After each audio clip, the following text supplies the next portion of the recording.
Here's our quote again. This is part 2. We're going to be working, boys and girls, on page 784. We already did 783 in part 1.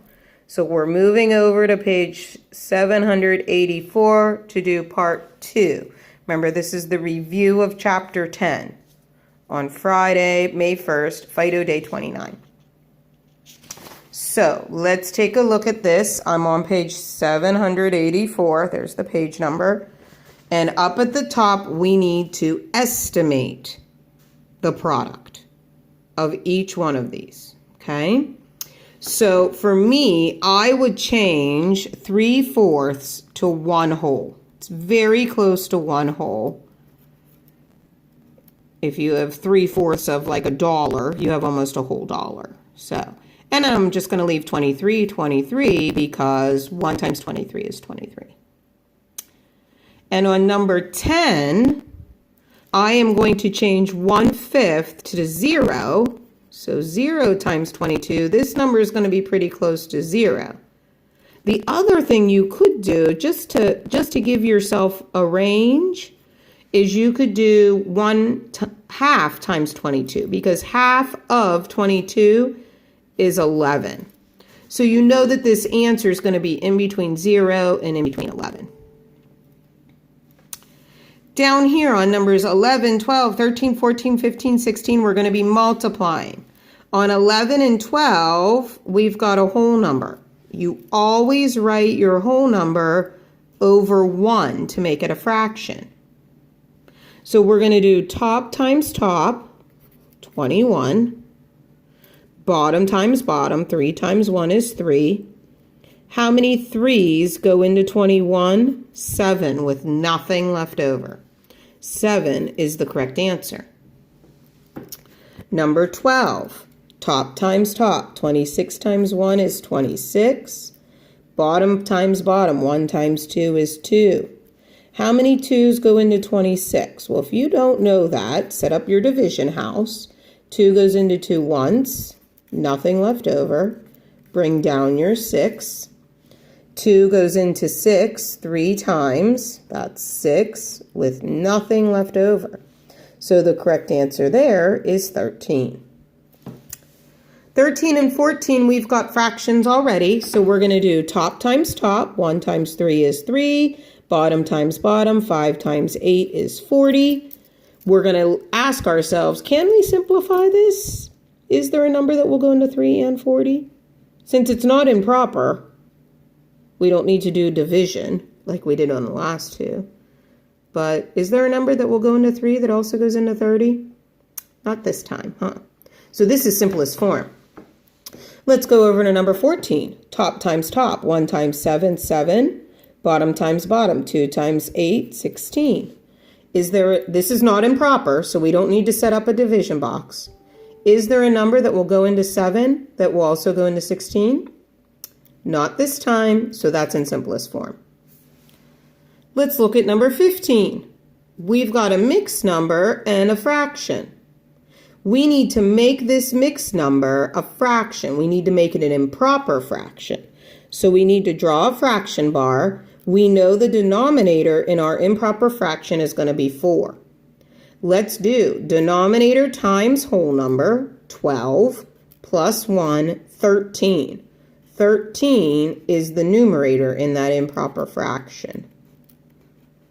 And now I'm just copying down 3/5. Let's multiply. 13 times 3 is 39. 4 times 5 is 20. This is improper, so let's make it a mixed number before we try to simplify it. How many 20's go into 39? Just 1, because 2 20's would be 40, and that's too much. We get 19 left over. Remember that 19 left over becomes the numerator in our fraction. The 20 on the outside becomes the denominator.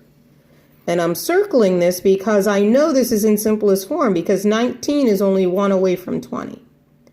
So the correct answer on number 15 is 1 and 19/20. Let's look at number 16. We've got two mixed numbers. So we're going to need to make both of them improper fractions. Let's focus on this first mixed number. 8 is going to stay the denominator.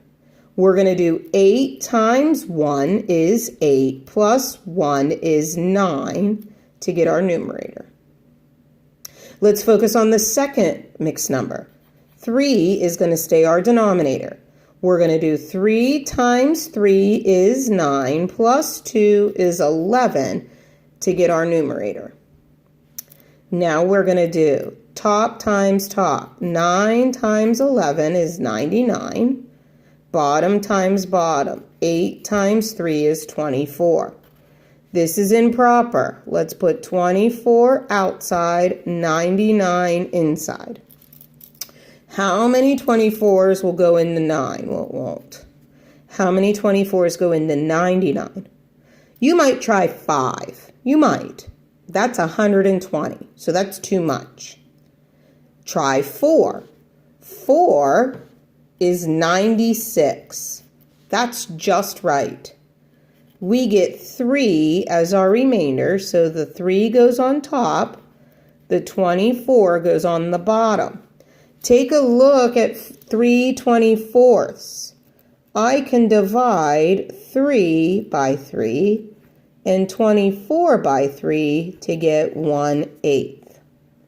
So I'm going to come over here and write my mixed number. My whole number is 4. My fraction part is 1/8 in its simplest form. All right, this is what we were doing on Monday and Tuesday of this week and Wednesday and Thursday of this week. This one is Mondays and Tuesdays. We've got two trays of brownies. And we're going to cut them into 1/6 pieces. So I'm going to take this one and cut it into 6 pieces. Each one is 1/6.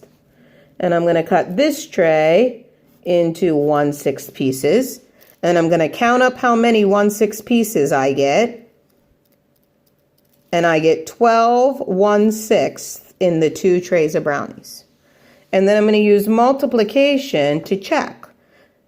12, I'm going to put that over 1. 12 times 1 on top is 12. 1 times 6 on the bottom is 6. How many 6s fit into 12? 2.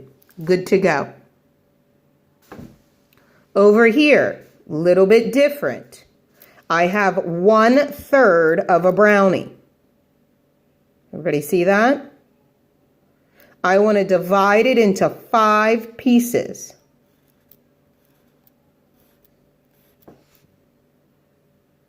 This is the amount that one person gets. How much is that of the whole entire brownie? Well, if I divide each one of these into 5 pieces, I will know how many total pieces I get. 1, 2, 3, 4, 5, 6, 7, 8, 9, 10, 11, 12, 13, 14. There's 15 pieces, and each person gets one of those. So they get 1/15 of the whole brownie. Down here, 1/15 times 5 over 1. So that's my answer times my divisor. It's got to equal 1/3 in order to be right. Top times top. 1 times 5 is 5. 15 times 1. Bottom times bottom is 15. If I divide the top by 5 and the bottom by 5, that equals 1/3. So this is good. We're going to do page 785 in Fido Day 29, Part 3, boys and girls. So go ahead and turn your page if you need to, and then start that video next.